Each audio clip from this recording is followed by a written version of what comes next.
Determination, an unwavering will of the Chickasaw has been a hallmark of their character. It's helped them be successful as individual and people, as you will see as they dance their cultural dance.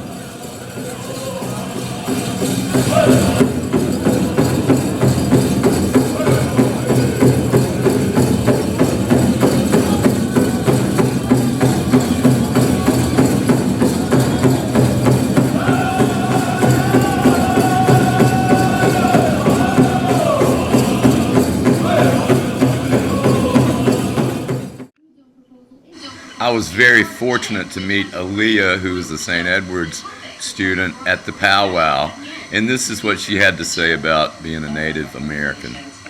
You're seeing more and more. Races, and I think that's a good thing. Well, I think that's a misconception, is that a lot of our bloodline is mixed because of all the cultures coming into the United States. So like my husband, his mom was white and his dad is Native American, and I still consider being Mexican indigenous, because my dad has Apache and Aztec. So I think it's really important that the blood quantum thing was a stipulation placed by the government to wipe us out. So a lot of our bloodlines are mixed, but we're being Native American, you don't measure the amount of blood you have to be the amount of Native American you are. You know what I mean? I'm not going to say, this part of me is Mexican. You're just Native. I'm just Native, and that's my culture. That's my life. That's your live, tribe. Eat, breathe Native, and that's my your kids, culture. And so I really think that that's one thing to stress, is that the blood quantum was a stipulation placed by the government to wipe us out. That it doesn't matter if I'm 32nd Native American, and it doesn't matter. That doesn't measure the amount of Native American I am. And so I think that's one thing that I stress, really, especially with my boys, because they're light skinned, and I know that they're going to have to deal with this growing up, because I've seen it with my lighter skinned relatives, that they had to fight for being Native American. And so I think that that's one thing, even within our own people, that they have to prove how Native American that they are, which is sad, because that was something placed on the government to try to kill our people and wipe us out. So I think it's a huge struggle with the Native American community today, being so many of us are mixed bloods. Was that a problem when you started using? Was that something that kind of helped you fit in, or was it just you just decided to party? What happened with me is that I was surrounded by addiction growing up. My older brothers and sisters. Right. Like I said, my older brothers and sisters are 20 years older than I am. So my mom was so hardworking, and she was so dedicated to providing us with this life. But she just slaved herself, basically working. Do you think the racism caused? No, I think what it was is just the influence that I was surrounded by it. Okay. So and then once, because I was always, I don't know why, but my escape was always school. They call me Brains. That was my nickname, because I would block all of that out, because as a kid you don't want to see that. It's scary. It's, you don't understand it. So school was my salvation. I would go to school, and then it wasn't until I was a teenager, and then I had my older brother, and I love him to death, but he.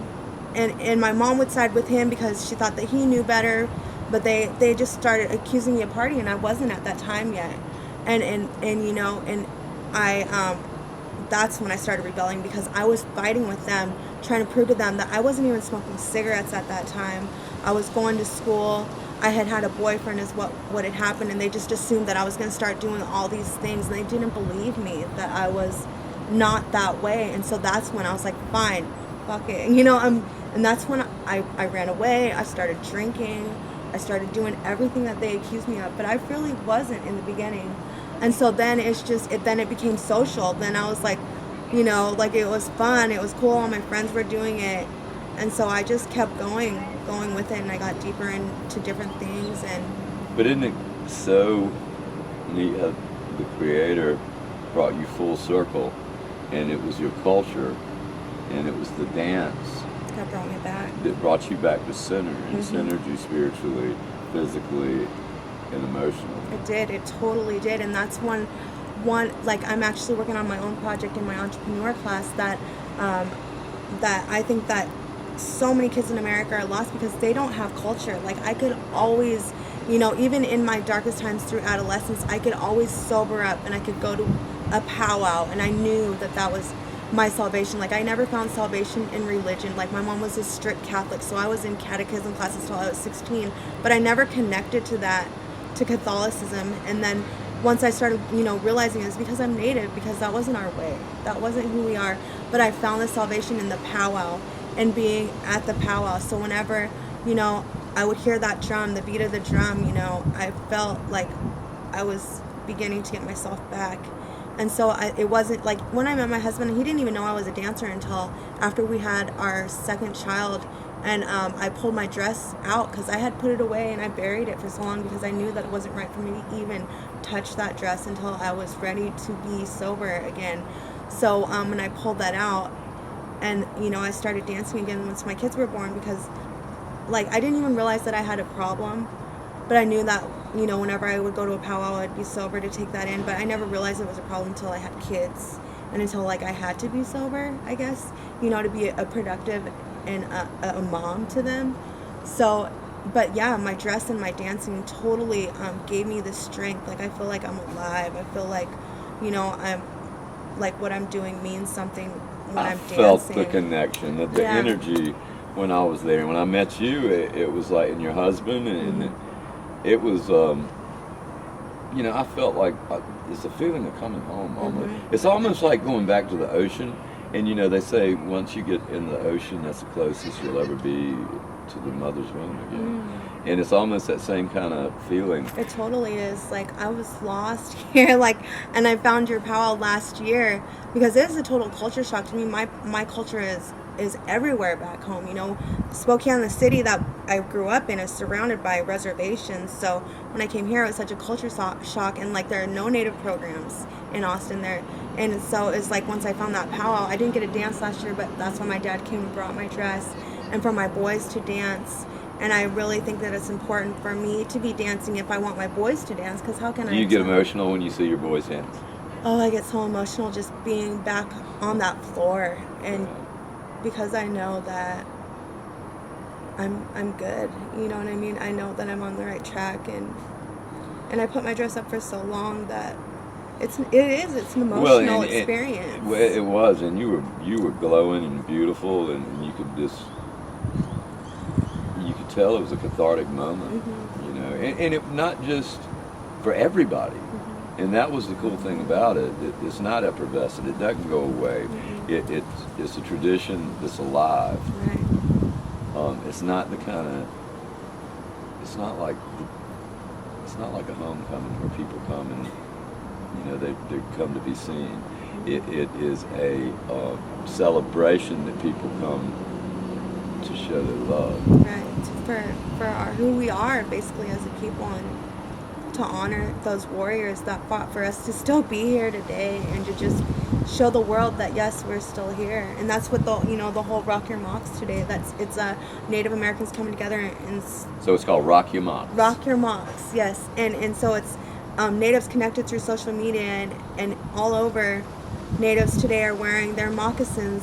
Just that's what it is, to show the world that we are still here, that Native American culture is alive and here. And if anything, social media has connected our people like we've never been able to be connected before. And so and something I didn't know about the Native American community, and I've learned it through this class, and I've learned it through talking. People are people, and it doesn't matter. You can have a spirit one way or another, or you can have two spirit. And there is no really. They don't chastise a man because he's gay or a woman because he's gay, like you see it.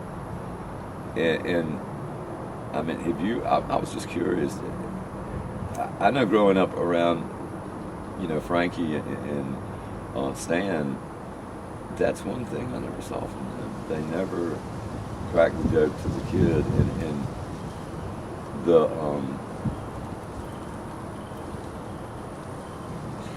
I don't know where I'm going with that. I think It's that- just I think the that white we- man creates a whole lot of things that the Native Americans left to the Creator. I think that we struggle enough just being who we are, so to harm another Native, like it's all about unity with Native Right. American people and standing together as one, because just to have to fight to be who we are, period. I think we wouldn't condone somebody else looking down on someone just because of their sexual orientation. I mean, we're fighting enough as it is just to be here and in this society today on a land that was supposed to be, I mean, that is our given land, Well, we're home. And so I think that's maybe why it was never like frowned upon, because we're already fighting enough just to be here. Like, why cause more Do you drama? think that with Congress trying to take your mineral rights away from Native American land, do you think? Are you talking about like the Keystone pipelines? Yeah. Okay, can you see another? I don't There want to could be say something very huge, because the are American you, Indian movement Yeah. is still and do alive you know and well. about the new movement that's called Idle No More? And That this, is a spin-off, but a little bit more militant. it is. And so it's like, if we don't do something to stand up for our treaties, that treaties were written back at the time, after colonization, after they put us on these reservations or whatever. And so if we don't stand up and fight for our treaties, then what will our people have fought for before? Like, you know what I mean? And so it's like, I've been talking to my husband about this, about I Don't Know More, and if it gets serious, we're going to have to go home, and we have to be with our people, because we're going to have to fight and take a stand. Our ancestors fought for their lives for us to be here today, and so if we have to be that next generation to fight for our treaties to be honored, then it is what it is. Well, Miss Alea Russell, I think I will be standing there fighting with you. Okay. And I think a lot of people aren't, and that's one thing that I've seen in social media, that it is just not an indigenous thing anymore. There's people all over that want, realize that our resources are so precious, and our future generations. What are we here, reproducing for? Having kids so that they can have kids. If we're not going to stand up and fight for them to have some land to live on, some water to drink, I read this quote, and it was another Native that wrote, "It isn't until the last fish has been eaten, the last tree has been cut down, will men finally realize that you cannot eat money. Like, all the money in the world cannot buy us back our resources. We have to stop, and think about the future. Like, there are going to be kids in our future generations, and what are we leaving to them?" So you've heard in your community the vote's been brought up. Well, As a way it's to- social media has brought I Don't Know More to my attention. Being here, it has grown and blossomed. Like, back home, it started with the Canadian, that they call them the First Nations up there, that their treaties were being broken for these pipelines, and the Prime Minister was just dismissing them, and so it spread like wildfire through social media. Our natives down here, and we started doing the peaceful protest at the malls, any public place, for our traditional songs to be heard. And that's the point of I Don't Know More. We're not going to stand by and let you break our treaties. We're going to unite. And then it just has grown into this like global phenomenon that I Don't Know More is not just an indigenous thing, but it's a people, it's a unity of everybody trying to protect what resources we have left. So it could be something.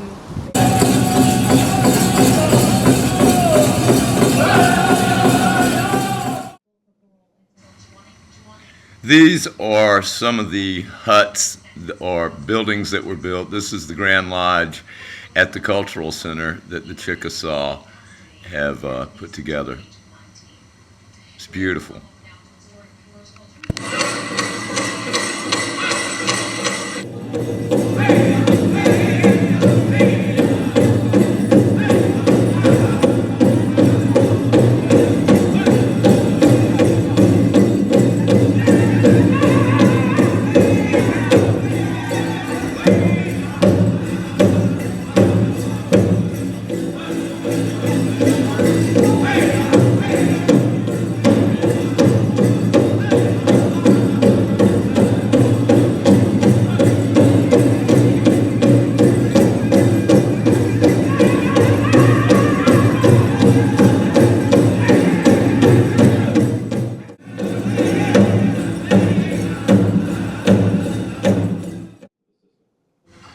This is Miss Pearl Carter Scott, and according to the Chickasaw Society, the elders are the ones that are going to save the society.